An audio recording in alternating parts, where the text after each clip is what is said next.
So welcome to my YouTube channel, that's what we call The Good Life. Today I'm going to be taking you for a little tour around my allotment so you can see what's happening. Now it's the end of March and believe it or not there's quite a lot happening on the allotment. It's a really exciting time. Things are really starting to come into life and I've started planting a few things as well. So I'm going to take you for a tour around so you can take a look for yourself. So first of all, let's look at this amazing rhubarb. I can't believe how well it's doing. I've already picked off some and I've got enough for myself and to share with lots of other people. I did force this half of it on a little bit with an upturned plastic drum.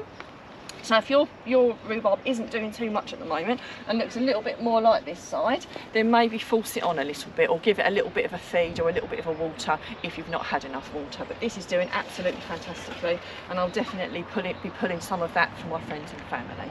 So let's head around.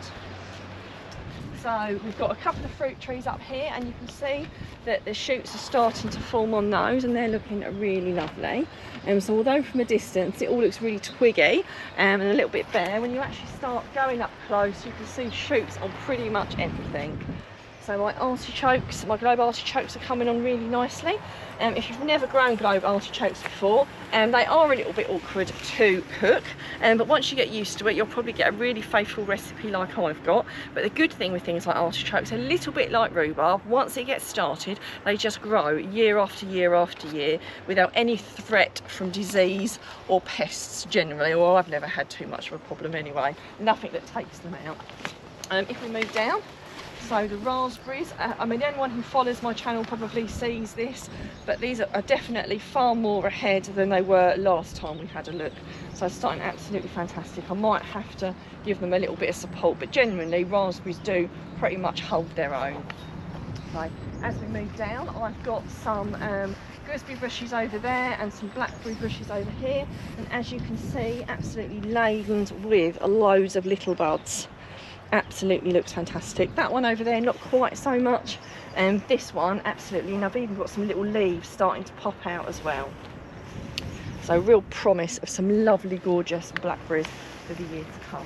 So as we move down, I've got my little polytone thing I made out of a broken trampoline. So I've got some broad beans in there. I've not got any beans yet, but I've got quite a lot of blossom. Unfortunately, the snails seem to be attacking them a little bit, but there's still plenty of bloom on there, so hopefully it won't be too long and the broad beans will start to form very soon. So as we move down, I've still got some chard, and it just seems such a shame to dig it up. You know, it's not bolting yet. So I'm going to just leave it in the ground for a little bit longer and actually try and work around it until I have to dig it up for when I then put something else in its place. But I really hate digging anything up that's still providing me with food. And I've got some here and I've got some at home, and it's just a really good reliable crop where you can add to lots of things, you know, salads, sandwiches, stews, curries, stir fries, you name it. Chard is just the most amazing thing. I've done quite a lot of tidying up in the garden. I did this quite a while ago and I covered this because if you don't cover your allotment after you've dug it, you quite often get weeds. I always use ground cover because it just saves me from lots more digging. Now if you've not already got ground cover, I will put a link on the screen and I will put one in the description. We do have an allotment shop with Amazon, so it does mean we earn a little bit out of it. I have to tell you that, but if you haven't got any, I use this year after year after year, and honestly it was a game changer for me, because after I've covered it and then I lift it when I'm about to plant, the ground is always softer and moister underneath, and it's a heck of a lot easier to work on. And if I haven't had time to weed it and it's got a little bit out of control, I would have put it down to stop the weeds from getting a little bit worse. But that bit of ground cover there I use year after year after year, so it's a really handy bit of kit. Now as we move over, I've started tidying and weeding a little bit here. I had my last of my leeks in here until about a week ago.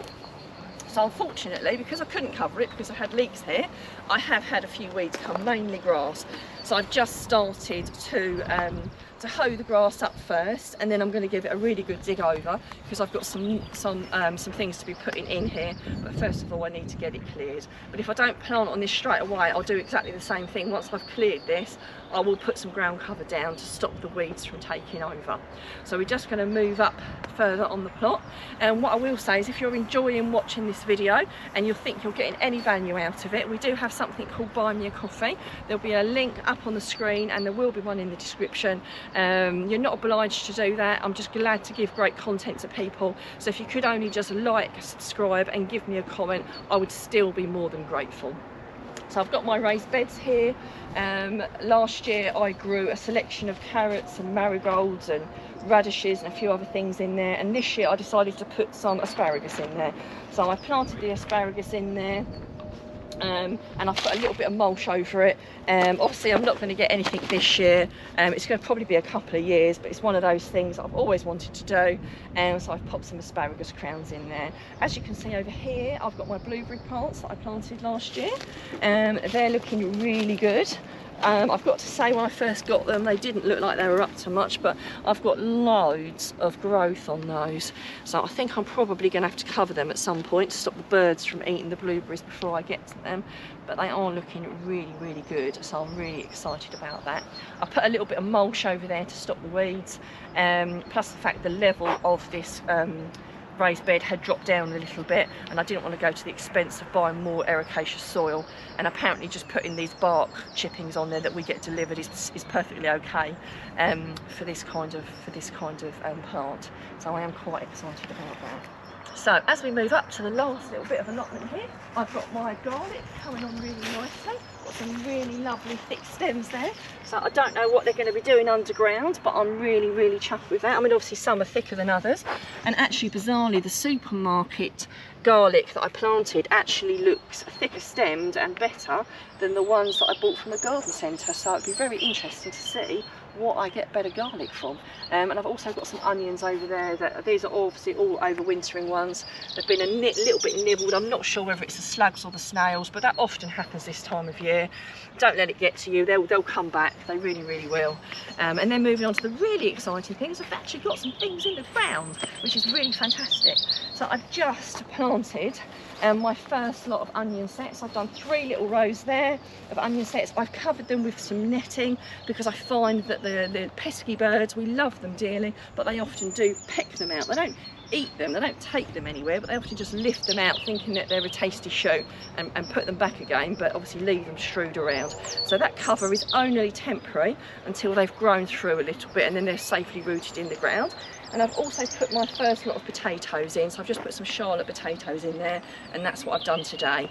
Now, if you want to know how to plant your potatoes or how to plant your onion sets, there will be a link up on the screen and in this description, and you can learn how to plant potatoes and onions.